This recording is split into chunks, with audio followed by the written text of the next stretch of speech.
Nets and surface area, part 1. Before we start, it's a good idea to remember the area of a rectangle. That is length times width. So in this little example here, the long side's 5, the short side's 4. So the area, the amount of space that is taken up by the piece of white paper, is 20. Now, when we get to a rectangular prism, rectangular solid, there are a lot of different words for it. It just means box. It means you've got something which has 6 sides and is solid. What we're going to be looking at is the surface area, how much space is on the outside. So for example, if you needed to paint this box, how much paint would you need? You would need to know the surface area. Obviously with a little box it doesn't make much difference, but if this was a building and you had to paint the outside, it would be very important. That's really where this comes into play in the real world.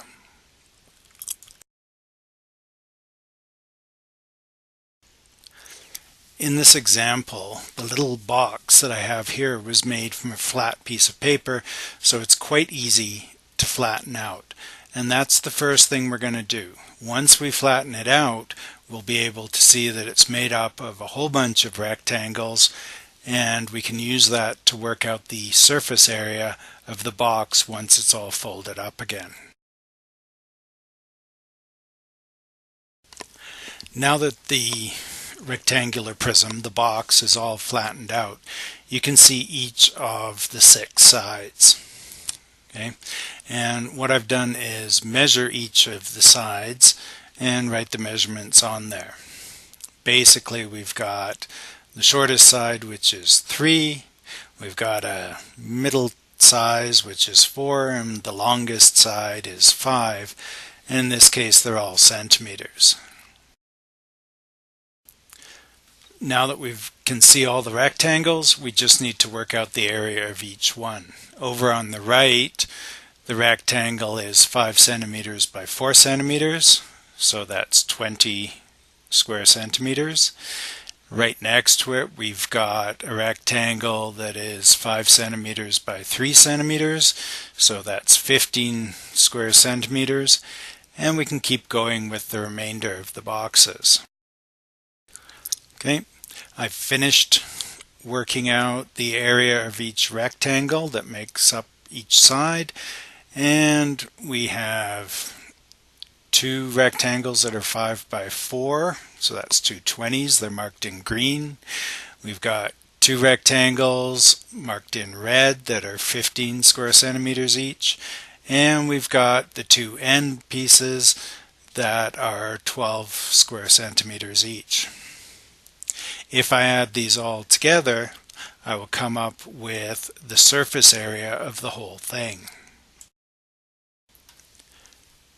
We add up the 2 20s, the 2 15s, and the 2 12s, and we come up with a surface area of 94 square centimeters. You can do this with almost any shape. If you flatten it out into a 2-dimensional thing, you will usually find that it's made up of rectangles, triangles, circles, and if you work out the area of each individual little piece, add them together, you have the surface area of the whole thing. The practice of flattening out a 3-dimensional object is called forming nets. Okay, here we have 2 boxes of chocolates. You'll notice they're different to the other boxes, which were rectangular prisms. These are triangular prisms, meaning that they basically have triangles in them. If you look at the Toblerone bar, you'll notice it's got 2 small triangles on the end, and each of the long sides is a rectangle.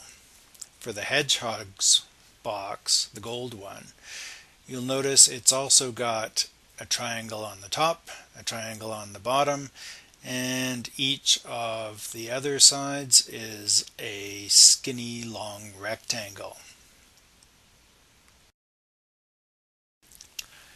In this net, what I've done is I've taken something that's basically the same shape as the Toblerone bar and made it into a net.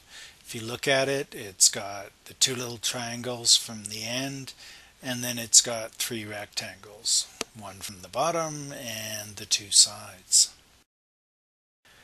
Now, unlike the questions you'll find in your books and handouts, I had to actually measure things to find out how long each side was.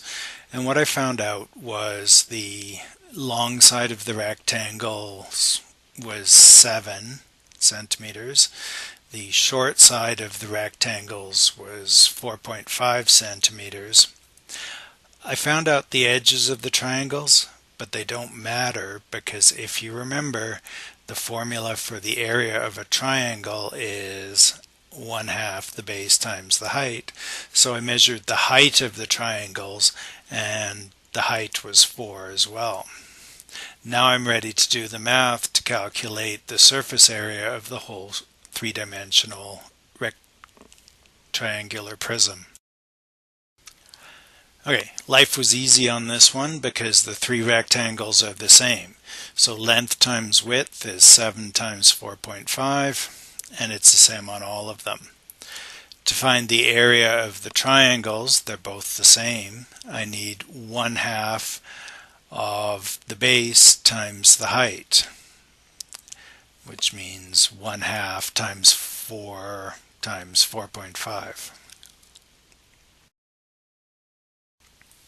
Now when I do the math, I find out I have three rectangles, and in this case they're all the same, and they each have an area of 31.5 square centimeters. I also have the two triangles, and each of them has an area of 9 square centimeters. When I add 31.5 plus 31.5 plus 31.5 plus 9 plus 9, I get 112.5 square centimeters, and that is the surface area of this triangular prism.